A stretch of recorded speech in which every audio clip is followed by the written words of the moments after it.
Frères et sœurs en Christ, bonjour. Les messagers du Christ, serviteurs de l'Éternel, le frère Sari, l'évangéliste et conférencier, la prophétesse Marie Bénie, sont heureux de vous accueillir pour cette nouvelle séance d'évangélisation dont le titre est très important. Les fils de Judas seront vaincus. Avant de commencer la présentation de cette évangélisation, nous faisons une courte prière. Seigneur, nous te remercions d'avoir fait que cette évangélisation soit possible.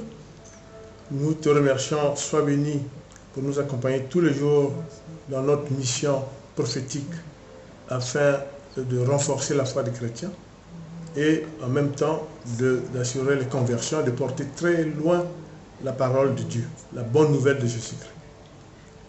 Seigneur, sois béni, sois béni, sois béni. Nous te rendons grâce pour ça.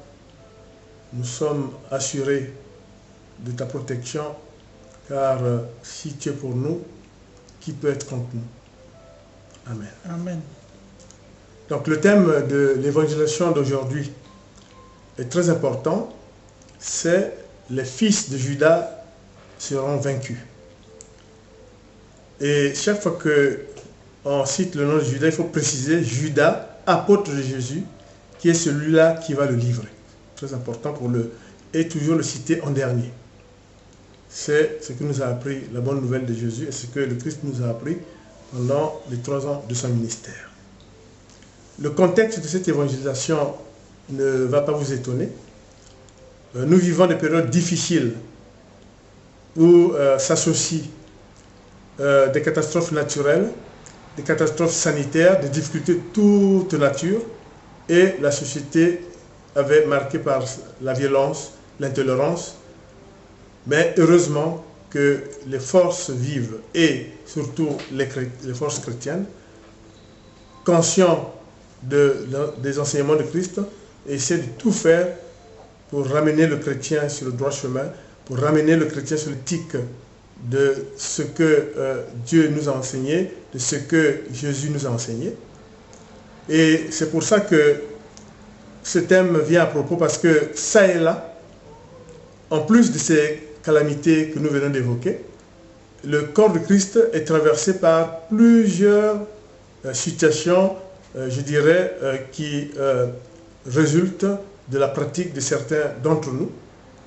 Cette pratique, venant des chrétiens, venant des serviteurs de Dieu, venant de tous ceux qui, à un moment donné, ont fait preuve, ont manifesté leur envie de suivre le Christ, et puis ont changé effectivement d'orientation, ont changé dans leurs attitudes. Et cela, Jésus nous le fait rappeler, est le comportement de Judas. Donc les fils de Judas, comme nous allons le développer, c'est en fait des personnes, bien sûr des chrétiens, mais pour certains d'entre eux, des serviteurs de Dieu, qui, comme l'apôtre Judas, ont accepté de suivre le Christ, mais préparaient leurs mauvais desseins pour pouvoir le livrer. Et nous verrons que ces fils de Judas ont le même comportement. Aujourd'hui, 2000 ans après, ils s'apparentent bien à Judas Iscariote, le traître par qui Jésus a été livré.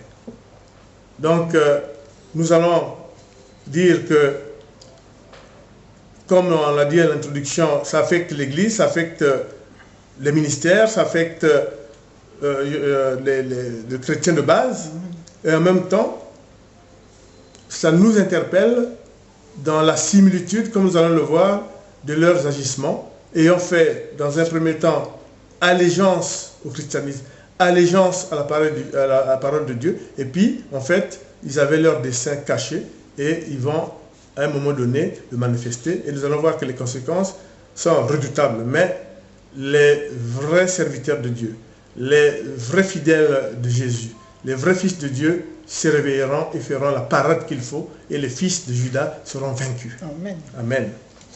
Donc nous avons dit que les conséquences de ces chrétiens qui ont d'abord commencé par accepter la parole de Dieu, par la suite, vont tourner Kazakh, vont modifier leur comportement. Les conséquences sont nombreuses, notamment cela entraîne un travail de sape dans la cohésion de l'Église corps de Christ, par un climat toxique, par une mauvaise, de fausses prédications, cela se manifeste aussi par le fait que suite à ces mauvais comportements, il y a une baisse des conversions, il y a une baisse de l'assiduité au culte, et effectivement, ce climat fait en sorte que le chrétien, s'il ne se recueille pas, s'il ne se tourne pas vers la Bible, s'il ne se tourne pas vers les vrais fils de Dieu, les vrais fidèles, et effectivement ces chrétiens sont dans la perdition.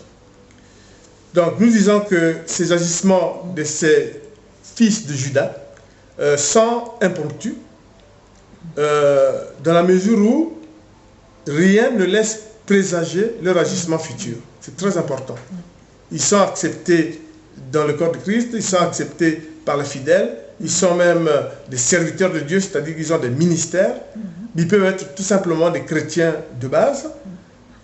Et leur dessein va en mûrissant pour ensuite montrer leur vrai visage, qui peut être soit par, nous allons le voir tout à l'heure, par des prédications erronées, par des théories erronées, par des actes qu'ils posent qui sont des actes répréhensibles même sur le droit commun et du point de vue du comportement du chrétien. Et nous disons que c'est des fils de Judas, nous allons le voir comment, parce que comme l'a décrit Jésus sur le cas de Judas, les fils de Judas, par assimilation, ont une assimilation spirituelle à Judas lui-même, puisque leurs actes est de même nature. S'affilier à la parole de Dieu en apparence, s'affilier au corps de Christ en apparence, mais le moment venu, ils dévoilent leur visage et en même temps, ils sapent la cohésion du corps de Christ et ils sapent le climat serein du corps de Christ. Et la conséquence, évidemment, comme je l'avais dit tantôt, c'est la baisse de la fréquentation de l'Église et en même temps la divulgation erronée de la mauvaise parole, celle qui est la parole de Satan. Et nous allons le voir tout à l'heure. Donc, il faut rappeler que la trahison de Judas, c'est en fait Jésus lui-même qui nous le décrit. Très important. Il était choisi parmi les 12 apôtres, bien sûr. C'était un comptable, il s'occupait des affaires financières du groupe, mais on sait très bien que Jésus l'a dénoncé. Il a massé des sous pendant ces 3 ans de ministère et s'était acheté un terrain et avait des desseins de pouvoir en faire un domaine.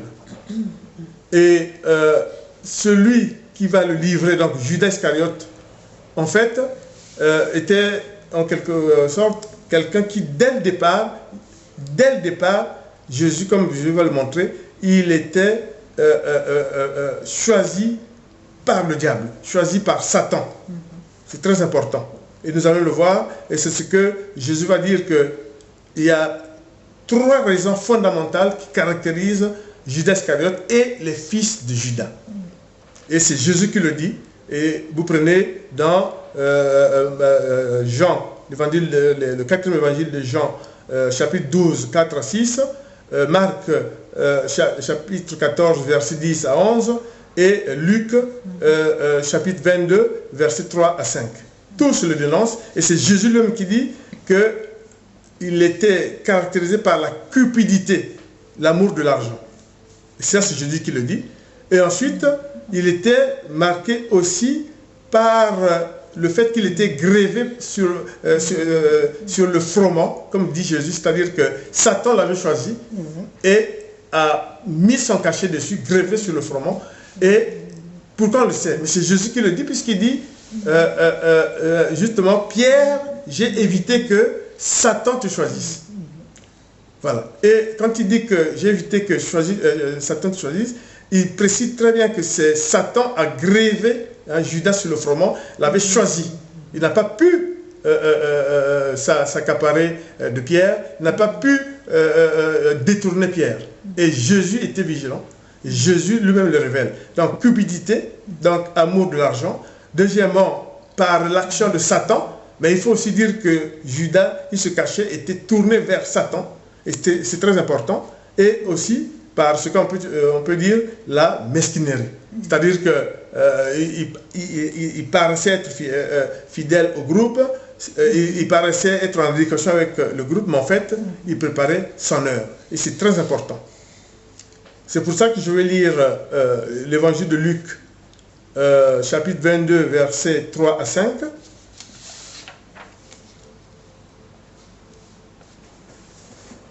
Alors, Satan entre dans Judas, qu'on appelle aussi Iscariote. Il fait partie des 12 apôtres. Et Judas va trouver les chefs des prêtres et les chefs de garde du temple. Il discute avec eux sur le moyen de leur livrer Jésus. Les chefs sont très contents et ils promettent de donner de l'argent à Judas. Donc la cupidité et les coups bas. Donc on va s'échanger l'argent sous le manteau. Alors que on paraît comme ça, qu'on est fidèle au groupe, on est en adéquation avec le groupe, mais en fait on prépare son coup.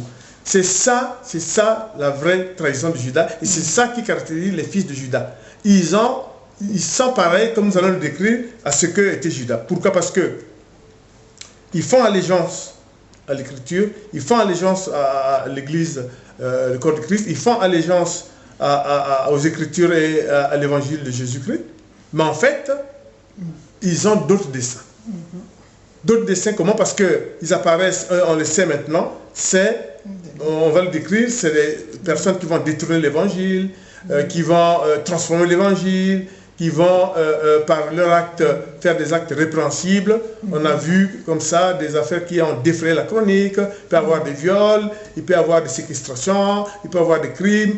Tout ce qui n'est pas de la nature des appelés de Dieu, qui n'est pas la nature des fidèles du Christ. C'est très important, tout simplement, qui n'est pas la nature des chrétiens, des vrais chrétiens. Et ça, c'est très important. Et l'une des caractéristiques des fils de Judas, et à l'instar de ce qu'a fait Judas, et c'est Jésus qui le décrit, c'est que pour pouvoir, et ce qui va caractériser en fait leur bassesse, ils vont faire, entre guillemets, un acte d'amour. Donc il va, au moment de livrer Jésus, il va dire, il va vouloir embrasser, faire un baiser à Jésus. Et c'est Jésus qui nous dit que ça restera dans l'histoire, c'est le baiser de Judas, les baisers du traître, les baisers des fils de Judas. Attention à ce baiser, parce que ce baiser-là, c'est le signe de la traîtrise. C'est très important, et c'est le signe de Satan.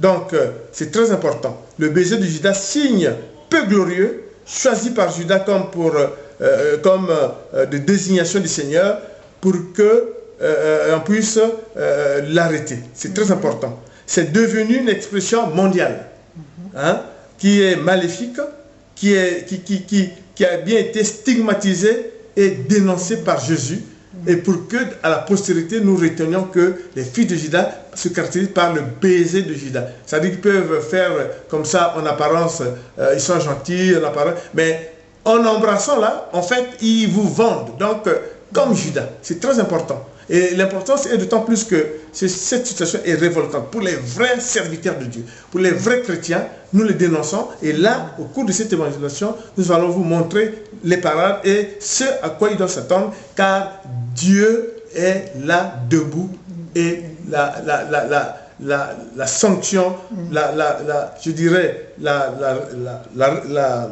réplique des vrais serviteurs de Dieu, spirituel et dans les actes, va se faire. C'est très important, pourvu que nous puissions bien mettre vraiment en exergue les agissements des fils de Judas. Ils seront vaincus. Alors, pour poursuivre avant de faire une deuxième lecture, nous allons aussi vous dire que il va mourir, Judas. Vous savez qu'il va mourir au moment de la passion de Christ. Évidemment, Judas va payer, va mourir en conformité avec l'oracle de Jérémie. C'est très important. Là où Jérémie hein, qui était un prophète visionnaire, elle l'avait déjà signalé dans son oracle, où il montre qu'effectivement le Christ sera vendu pour des pièces d'argent. Donc dans Matthieu 27,5, on montre très bien que c'était prévu dans l'oracle de Jérémie. La traîtrise de Judas a été, je dirais, prévue dans l'oracle de Jérémie, dans un des oracles de Jérémie, où il précise très bien que cette traîtrise est une affaire d'argent, de cupidité, mais aussi par l'action de Satan, qui a grévé dans le froment Judas Iscariote. Donc c'est très important. Il va se pendre, après avoir sous le manteau pris l'argent, il a eu de rebord en disant « Oh, c'est du sang innocent ». Mais il va être frappé encore pire que ça parce que sa tête va éclater, les entrailles vont sortir et avec un esprit de python qui va achever d'achever la personne néfaste et disparaître à tout jamais dans les shéol. C'est très important. C'est très important. Et c'est Pierre qui nous décrit qui nous décrit comment est mort Judas. Même si c'est vrai qu'on avait déjà une idée en lisant les évangiles, mais on voit très bien que Pierre, il va décrire comment est mort effectivement Judas, en stigmatisant ses effets, ses actions néfastes et la punition ultime qu'il a eue, et surtout que ce terrain qu'il avait acheté était un terrain maudit, un terrain du sang. Voilà. Donc nous allons vous faire une lecture avant d'attaquer sur qui sont les fils de Judas. Donc la prophétesse va faire une lecture de l'évangile selon saint Matthieu. Donc je vais lire la parole de Dieu, Matthieu 26, versets 48 à 50. Judas, celui qui livre Jésus, a déjà expliqué à la foule ce qu'il va faire. Il leur a dit, l'homme que je vais embrasser, c'est lui. Arrêtez-le. Judas s'approche tout de suite de Jésus en disant, salut maître, et il l'embrasse. Jésus lui répond, mon ami, fais ce que tu dois faire. Amen. Et voilà, il était stigmatisé, et comme on vous l'a dit, c'est le baiser de Judas qui restera comme emblème de tous les traîtres. Ils sont là, ils veulent faire semblant de vous dire qu'il y a un acte d'amour pour vous embrasser, mais en fait, ils vous livrent. En fait, ils vous maudissent. En fait, ils vous sacquent. Et ça, c'est l'enseignement de Christ. Il faut retenir ça. C'est très important. Alors, qui sont les fils de Judas? C'est une similitude. Et c'est Jésus lui-même qui nous a décrit. Et c'est pour ça que nous vous le disons. C'est des chrétiens, des serviteurs de Dieu, qui peuvent tenir des ministères. C'est des personnes, je dirais, qui peuvent être singulières, mais en voie de conversion. Mais ça peut aussi être des prédicateurs en herbe, des gens qui ont le verbe facile, des personnes qui peuvent avoir lu la Bible, qui sont des provocateurs, qui ont, comment le verbe de nature, tout simplement à perturber la vie chrétienne. Aussi des faux prophètes, des faux pasteurs, des faux apôtres, des faux docteurs, des faux évangélistes. Mais cela déjà existait même dans l'Ancien Testament. Je parle surtout des faux prophètes. Même dans l'Ancien Testament, ils existaient déjà. Donc, comme vous avez vu, c'est une panoplie de tous les degrés de la Trinité. Mais ils sont caractérisés par la trahison. Ils sont caractérisés par des actes, comme nous allons le décrire, abominables, qui portent préjudice à l'éthique même du chrétien. Il y a la perversion dans les actes, il y a la modification du contenu de la bonne nouvelle de Jésus-Christ et même certains écrits bibliques, jusqu'à porter distorsion à certains psaumes, notamment en voulant opposer l'Ancien Testament, le Nouveau Testament, alors que le Christ lui-même a bien montré par le télescopage des générations, en parlant même, en disant aux pharisiens et aux scribes, avant Abraham, je fus. Et quand on sait, et nous vous le disons, il y a 300 prophéties qui se sont accomplies. Mais ils se sont accomplis quand? Mais ils se sont accomplis là, dans le Nouveau Testament, ils se sont accomplis à l'ère chrétienne.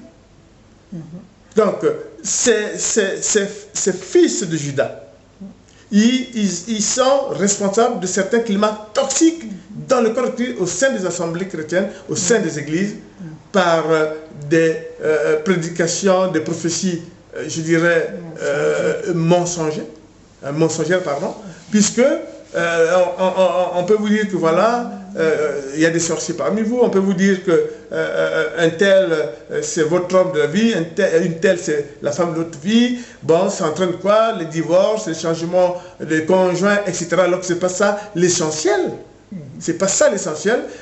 Ça peut être la médisance par rapport à certains hommes de Dieu. On vous dit non, voilà, je peux dire une propagande néfaste peut être menée par rapport à certains serviteurs de Dieu qui n'ont rien fait, mais ceux qui font ça, qui sont les fils de Juda, connaissent leur coup. Et c'est pour ça que comme Juda lui-même, eux, ils sont enclins à, peu importe ce qu'ils font, ce qui compte, leur objectif, c'est saper le corps de Christ. On crée un climat toxique. Hein? Ils ont des comportements inappropriés, des crimes et délits, quelquefois poursuivis par la justice humaine. Très important, sous réserve de la justice divine qui appartient à Dieu. Ça défraie la chronique. Ben, qu'est-ce qui est glorieux entre viol, hein? Qu'est-ce qui est glorieux entre vol et scandale de nature diverse par rapport à l'éthique chrétienne? C'est les fils de Juda. L'ostentation, c'est les fils de Juda. Pourquoi? Mais parce que l'ostentation est associée à la cupidité, comme l'était Juda, et l'amour de l'argent. Et cela peut basculer à la recherche d'une célébrité absolue. On peut avoir une célébrité du fait que vous savez prêcher l'évangile. C'est pas une faute. On peut avoir une célébrité parce que vous faites bien votre travail, vous avez des œuvres. Mais attention, l'ostentation associée à la célébrité et la célébrité qui est, je dirais, un objectif absolu n'est pas une bonne chose et peut très bien friser le comportement des fils de Juda. Parce que, mais cela va entraîner quoi? Cela va entraîner qu'on se dévie progressivement de la parole de Dieu. Il faut servir humblement le Seigneur pour pouvoir mériter de sa grâce. C'est l'évangile selon Saint Luc, chapitre 17, verset 10. Il faut servir humblement le Seigneur pour continuer à mériter sa grâce. Mais ces fils de Juda, ce qui est encore très important, c'est quoi? Ce qui les caractérise, c'est que ils disent dans la Bible, il est dit, ne touchez pas à mes joints. Alors, frères et sœurs en Christ, en tant qu'évangéliste, je peux vous dire que, il ne faut pas sortir cette phrase de son contexte, il faut bien ajouter des joints qui servent le Seigneur conformément aux enseignements et à la bonne nouvelle de Jésus-Christ. Je vais vous dire maintenant, moi, quand on dit qu'il ne touchez pas mes joints, quand Judas Iscariote, le jour de lavement de pied, Jésus lui a levé le pied, il dit, quand Jésus a dit, l'un d'entre vous va me trahir, Judas lui a dit, mais maître, c'est moi, qu'est-ce que Jésus lui a dit? C'est toi qui vas me trahir, et tu es un fils du diable. Il était où? Puisqu'il était apôtre. Jésus lui a dit, quand les pharisiens se sont attaqués à l'action de Jésus-Christ, en s'opposant même à la mission de Jésus qui était, il était le Messie attendu par le peuple juif. Qu'est-ce que Jésus a dit? Votre père c'est qui? Votre père c'est le diable. Lisez dans la Bible.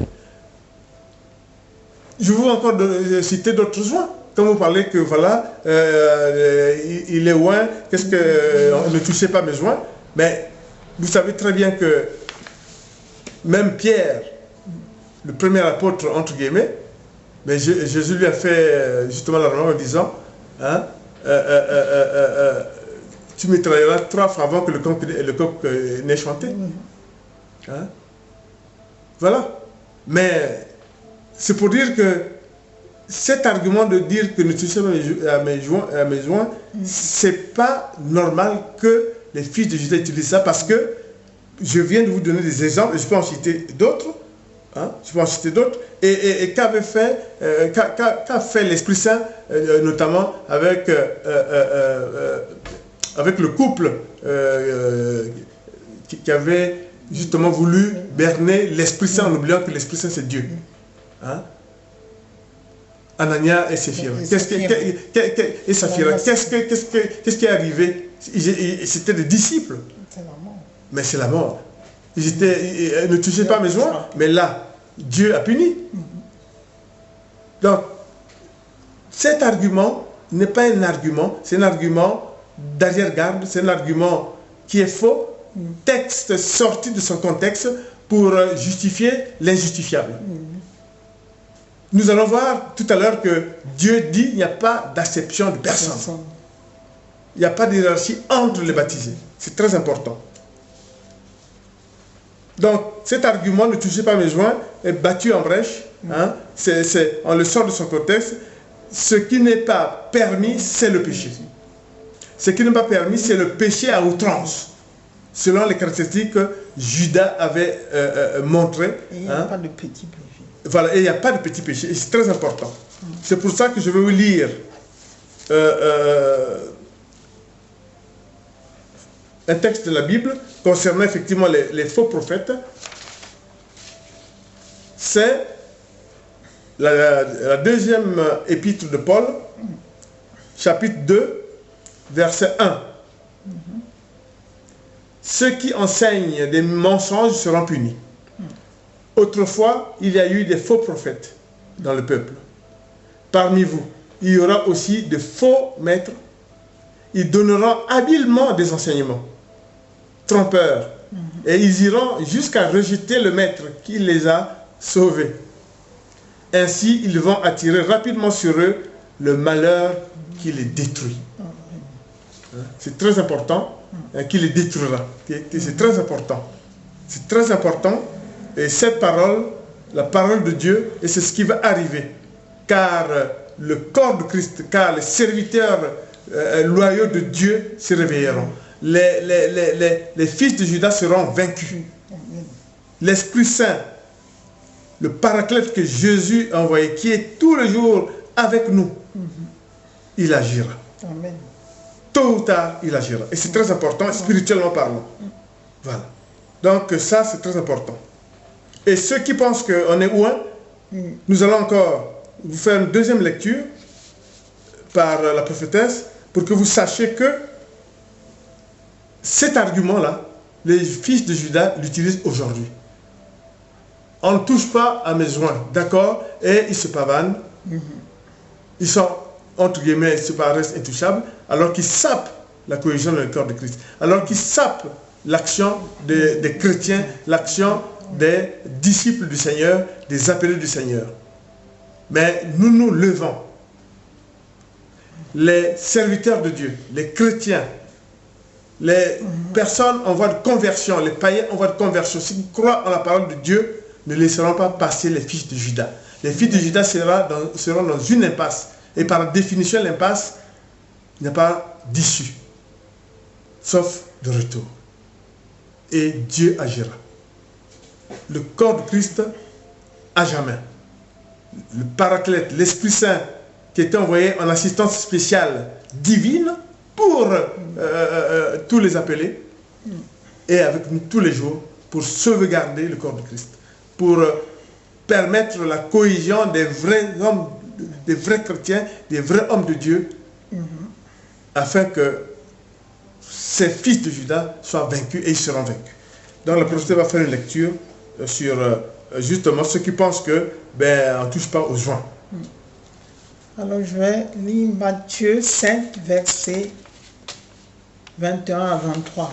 Je lis la parole de Dieu.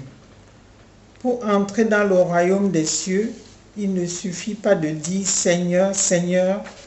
Il faut aussi faire la volonté de mon Père qui est dans les cieux.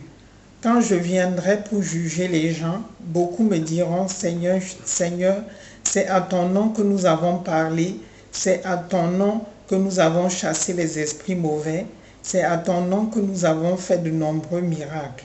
Alors je leur dirai, je ne vous ai jamais connu. Allez-vous-en loin de moi, vous qui faites du mal.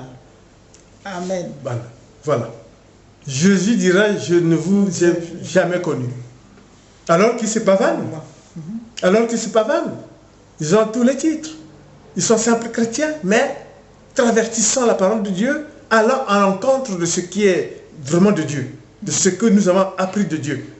Et tous les efforts de vous tous, hommes de Dieu, qui sont au service de l'Éternel, ils savent cette action et vous devez vous relever, vous devez vous lever, car comme on vient de lire, Jésus dit, je ne vous ai point connu. Et c'est ça qui va arriver, tôt ou tard, immédiatement ou pas, cela va arriver. Et j'enchaîne en disant que Paul, dans la deuxième épître des Corinthiens, chapitre 2, verset 17, il dit très bien qu'il n'y a pas d'affaires et de commerce avec le nom de Jésus.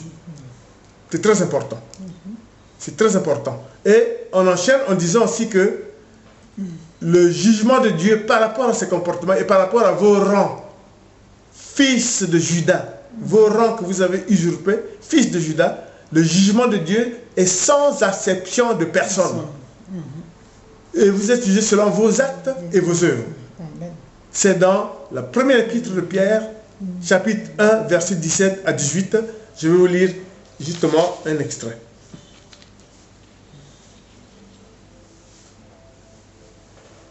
Les livres saints disent, Dieu résiste aux orgueilleux, mais il est bon pour les petits. Faites-vous petits sous la main puissante de Dieu pour qu'il vous honore quand le moment sera venu. Mettez tous vos soucis dans la main de Dieu parce qu'il prend soin de vous. Soyez sobres, restez éveillés. Votre ennemi, l'esprit du mal, est comme le lion qui rugit. Il va partout et cherche quelqu'un à dévorer. C'est vous, les fils de Judas, qui êtes, qui faites que le diable a des proies. Qui faites que le diable réussit en vous utilisant à saper l'activité du corps de Christ, l'activité des serviteurs de Dieu. Mais les fils de Judas seront vaincus, car, comme dit l'Apocalypse, le diable pourra avoir 2, 3, 4 actions d'éclat, mais la victoire finale appartient au Seigneur, au Fils de Dieu. Voilà, c'est très important. C'est pour ça que nous disons que Dieu repousse les orgueilleux à la recherche de célébrités. Nous venons de dire, lisez le premier épître de Pierre, chapitre 5, versets 5 à 8. C'est très important. Dieu prépare effectivement la riposte, mais de tout temps. Et ça se voit.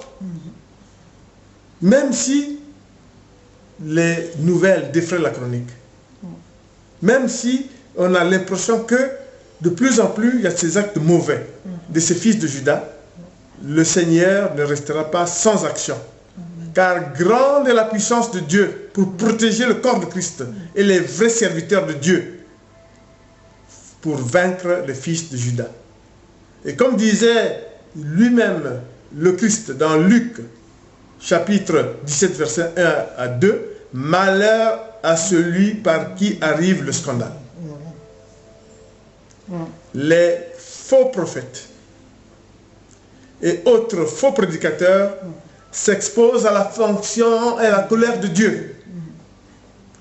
Pour que vous vous apercevez, je vais vous lire un texte très important qui est sans embâche à quoi les fils de Judas, faux prophètes et faux prédicateurs, ils peuvent s'attendre à tout moment parce qu'ils seront bloqués, parce qu'ils seront arrêtés dans leur action. Donc je vais lire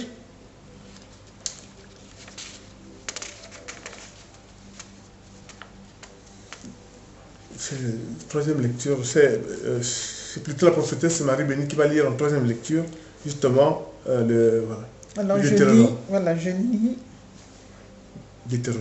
Deutéronome 18, versets 20 à 22. Mais si ce prophète ose dire en mon nom un message que je ne lui ai pas donné, ou s'il parle au nom d'autres dieux, il devra mourir. Vous vous demanderez peut-être comment reconnaître que ces paroles ne viennent pas du Seigneur.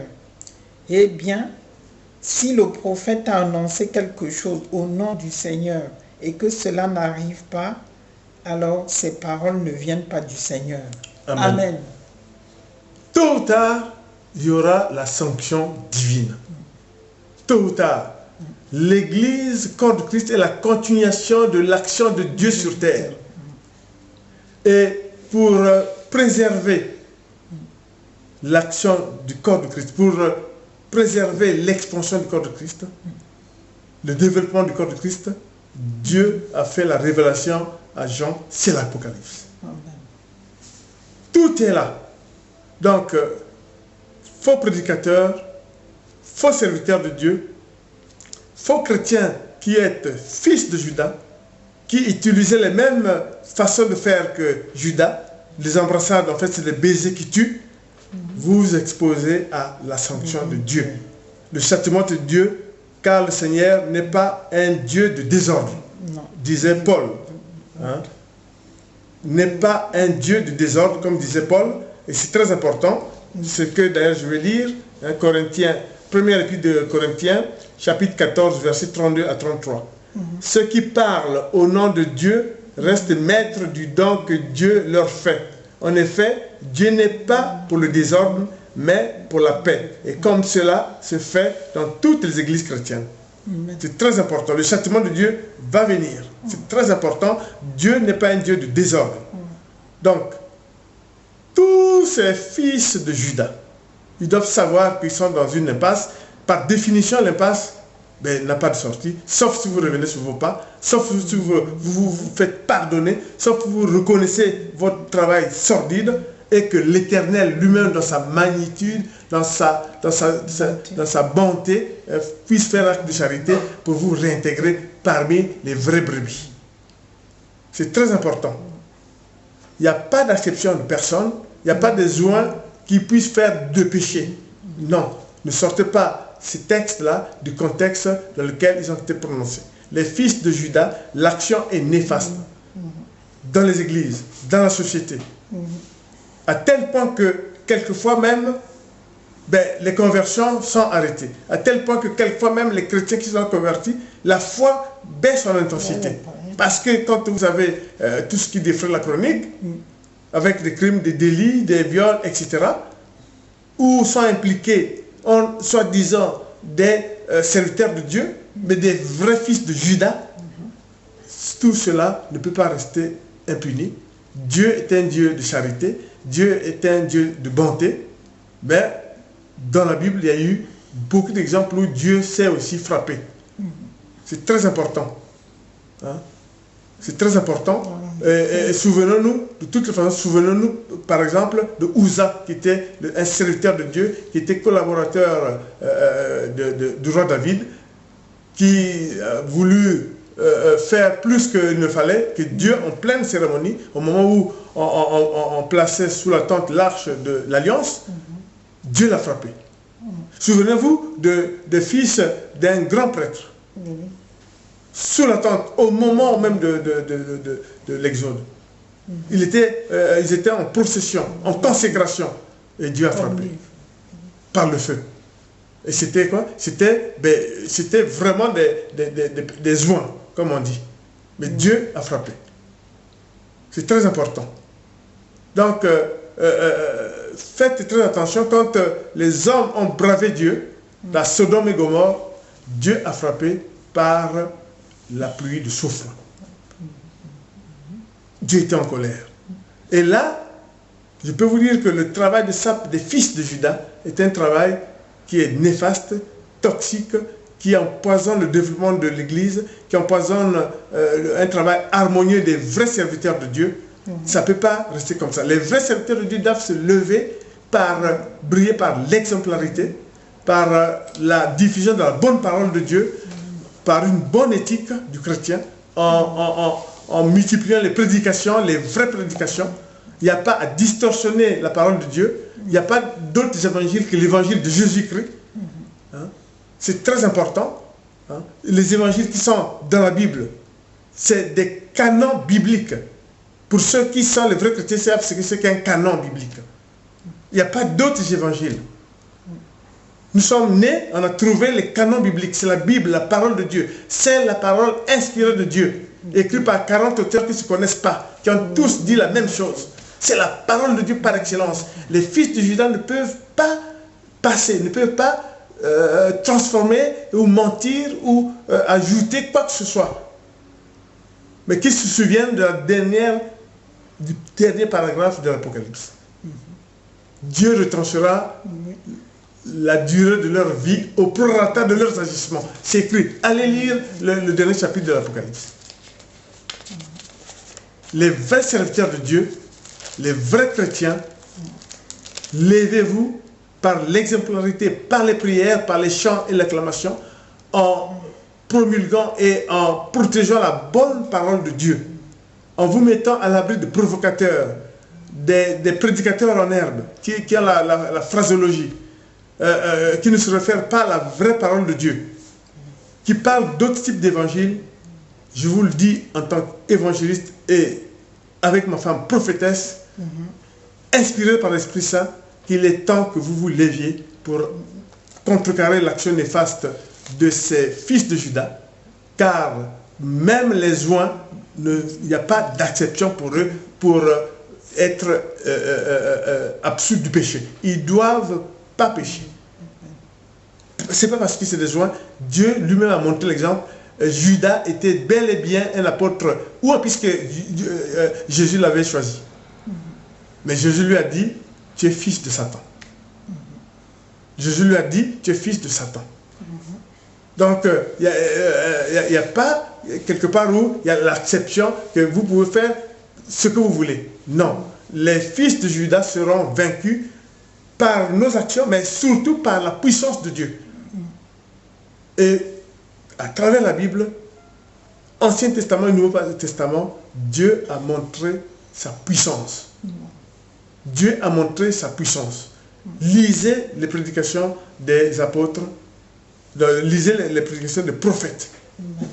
Vous verrez que tout cela était écrit, notamment l'arrivée de Judas, mais Judas a fait des émules. C'est des faux chrétiens. C'est pas possible que ça puisse être comme ça, qu'on sape l'Église contre Christ, qui est la continuité de l'action de Dieu sur terre. Mais pour sauvegarder la vie chrétienne, l'éclosion, le développement de l'Église corps de Christ, Dieu a instruit à Jean ce que nous savons que c'est l'Apocalypse, en écrivant aux 13 églises, mais en écrivant aux chrétiens tout court et au genre humain, à la création. Ça ne s'adresse pas qu'aux chrétiens, l'Apocalypse, ça s'adresse au genre humain. Attention, le corps de Christ est appelé à se développer et se développe. Aujourd'hui, nous sommes 2000 ans après. Nous avons l'église partout, l'église corps de Christ partout. Nous avons des chrétiens qui se développent, mais l'action des fils de Judas est là, est le reflet de l'action de Satan, faux prince de lumière, tapis dans l'ombre avec ses faux ministres, sape l'action. Et ici, comme disait Jésus qui l'a dénoncé et nous a avertis, Satan, faux prince de lumière, tapis dans l'ombre, cherche des proies à croquer. Et Jésus nous a donné l'avertissement. Et l'Esprit Saint nous en a aussi donné l'avertissement. Il faut faire attention. Nous ne dirons jamais que l'Église est en péril. Non, car Dieu ne laissera jamais l'Église en péril. Corps de Christ en péril, jamais. Vous êtes dans une impasse, fils de Judas, et dans cette impasse, Dieu mettra les chérubins avec le glaive pour protéger le corps de Christ. Et dans cette impasse, si vous continuez, l'action néfaste contre le corps de Christ, contre la chrétienté, vous vous affronterez à Dieu et on sait à qui appartient la victoire. La victoire appartient à Dieu. La puissance de Dieu est inégalable. Dieu frappera. Dieu frappera, Dieu frappera. Et c'est très important ce que nous disons parce que il y a trop de problèmes qui sapent le développement du corps de Christ. Il y a trop de problèmes qui sapent la parole de Jésus. Mais, serviteurs de Dieu, chrétiens, vous qui êtes du bon côté, vous qui suivez les enseignements de Christ, qui suivez le chemin de Christ, vous devez dès à présent vous réveiller par la prière, par des actions de bienfaisance, en allant et en actant pour le développement du corps de Christ, faire en sorte que l'action des fils de Judas soit anéantie. C'est très important, c'est très très important. Et c'est pour ça que je peux, en tant qu'évangéliste, vous dire que Dieu vous protège. La protection de l'Éternel pour ses honnêtes serviteurs est sans faille. C'est sans faille et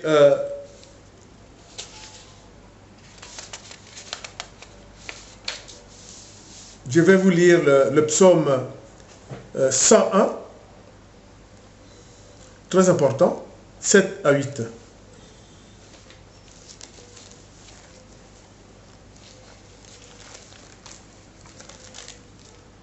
Dans le pays je choisis les gens sûrs pour qu'ils gouvernent avec moi. Celui qui se conduit parfaitement, cet homme-là, sera mon ministre. Celui qui trompe les autres facilement n'habitera pas dans ma maison. Le menteur, je ne veux pas le voir. Chaque matin, je ferai taire tous les gens mauvais du pays. Ainsi, je chasserai de la ville du Seigneur tous ceux qui font le mal. C'est clair. Dieu vous protège, vous, les vrais serviteurs de Dieu, les chrétiens honnêtes. Le psaume 101 dont je viens de faire lecture est clair et net. Les joints au service du Seigneur sont protégés par Dieu. Amen. Je viens de vous en faire lecture, c'est très important. Le Seigneur donne la force aux honnêtes appelés pour toujours rebondir face aux actes pernicieux et d'attaques spirituelles des fils de Judas, des faux prédicateurs, des faux hommes de Dieu et des faux chrétiens. Le Seigneur donne la force aux honnêtes appelés pour toujours rebondir face aux actions pernicieuses, aux actes pernicieux et d'attaques spirituelles. Et Dieu lui-même, frère et sœur en Christ, appelé serviteur de Dieu, Dieu lui-même l'a dit dans le Nouveau Testament, quand il a dit, vous ferez les mêmes actes que moi, hein, vous chasserez le démon, hein, vous baptiserez au nom du Père, du Fils et du Saint-Esprit, hein, vous pourrez imposer les mains, etc., etc. Et Dieu vous l'a conféré. C'est très important. Et dans Romains 8, versets 22 à 30, Dieu réaffirme qu'il nous protège et nous rassure pour que nous gardions l'espérance en Dieu. Il faut garder l'espérance en Dieu, c'est très important. Méfiez-vous donc des fils de Judas. Allez au combat. Mais quel combat? Le combat de la rectitude. Le combat pour une vraie parole de Dieu. Le combat contre les fausses prédications. Hein? Contre la parole erronée. Et retour aux vraies écritures. Retour à la vraie parole de Dieu telle que Jésus-Christ nous l'a enseigné pendant ces 3 ans de ministère et que nous avons continué avec les actes des apôtres et les épîtres des serviteurs de Dieu, hein, des envoyés de Dieu, les apôtres, hein, les envoyés de Dieu et les évangélistes qui sont les messagers de Christ tels que nous l'ont rapporté, enseigné. Nous devons être fiers de ça. Ne pas baisser le front, car je viens de vous dire, la protection de l'Éternel pour ses honnêtes serviteurs est sans réserve. Et sans réserve, je viens de vous lire le psaume 101. Et c'est très important. Et justement, je vais vous lire, pour conclure cette évangélisation, dont le titre c'est « Les fils de Judas seront vaincus », toujours par le psaume 101, versets 3 à 7.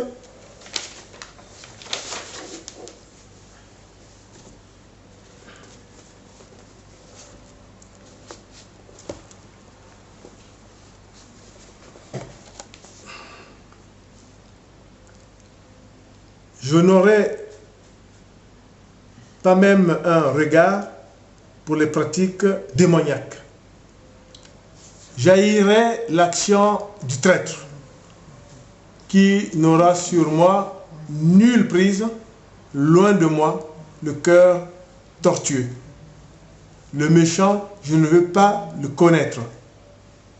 Qui dénigre en secret son prochain, je le redirai au silence.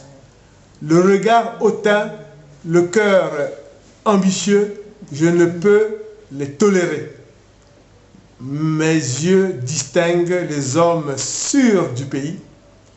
Ils siégeront à mes côtés.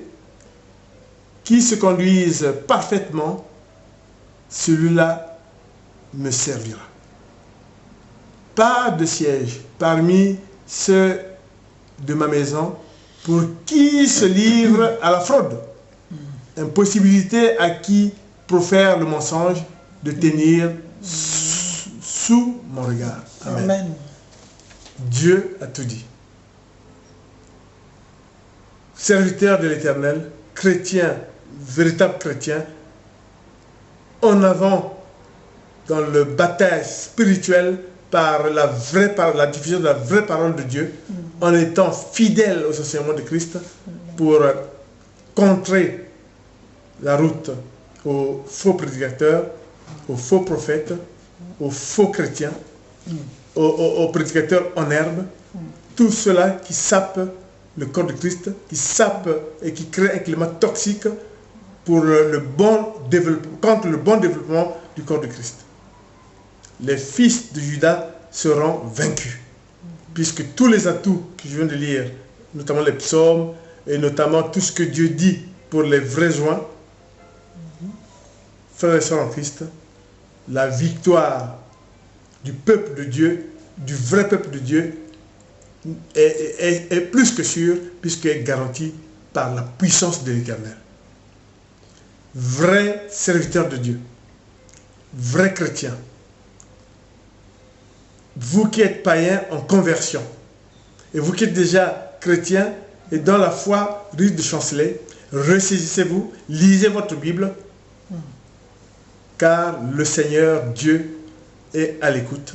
Il exauce nos prières et il sait quel est le combat qui est le nôtre pour que le corps de Christ, dans ce temps qui est dit temps du Saint-Esprit, puisse continuer à s'épanouir et à se développer, car c'est la continuité de l'action de Jésus-Christ. C'est la continuité de l'action du Seigneur Dieu, là sur terre, jusqu'à l'avènement de la nouvelle Jérusalem, où le Fils de Dieu sera assis à la droite de Dieu le Père avec l'Esprit Saint, et où les anges de l'Éternel jugeront les agneaux, ou je dirais les moutons et les boucs. Frères et sœurs en Christ, les vrais serviteurs de Dieu, les vrais chrétiens, ressaisissons-nous sous l'inspiration de l'Esprit Saint, et je vous le dis, la victoire est du côté du peuple de Dieu, des vrais serviteurs de Dieu. Vrais serviteurs de Dieu, ressaisissez-vous. Je ne pas citer les uns ou les autres. Nous sommes tous serviteurs de Dieu. Nous nous reconnaissons. Ceux qui veulent servir le Seigneur pour être exemptés de la frappe de Dieu serviront le Seigneur, se corrigeront et suivront ce que nous venons de dire. Tous, nous devons nous parfaire. Mais c'est de la compassion quand nous voyons le désastre que causent ces fils de Judas. Ils sont dans l'impasse. L'impasse est gardée par les chérubins de l'Éternel. Comme quand Dieu a chassé Adam et Ève du jardin d'Éden, a mis des chérubins qui gardaient la porte d'entrée dans le jardin d'Éden. C'est comme ça que les chérubins gardent l'impasse, où il n'y a pas de sortie. Et il n'y a que la possibilité de la rédemption, de demander pardon et de revenir au sérail, sous Dieu. Ou alors, c'est la sanction de Dieu. Seigneur, nous terminons notre évangélisation, inspiré par l'Esprit Saint.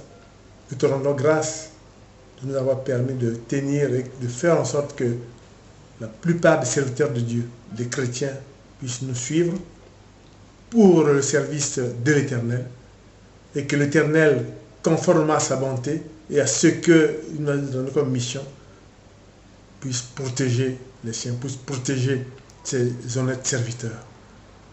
Ô Seigneur, tes serviteurs sont à l'écoute, dans l'attente, et sont disposés et te servent déjà aujourd'hui à l'heure où je parle. Ô Seigneur, nous nous tournons vers toi, d'où nous viendra l'aide. L'aide nous viendra de l'Éternel notre Dieu. Béni soit le Seigneur, qui nous a permis de tenir cette évangélisation. Gloire éternelle à la puissance de Dieu. Et nous te rendons grâce, Seigneur. Amen. Amen.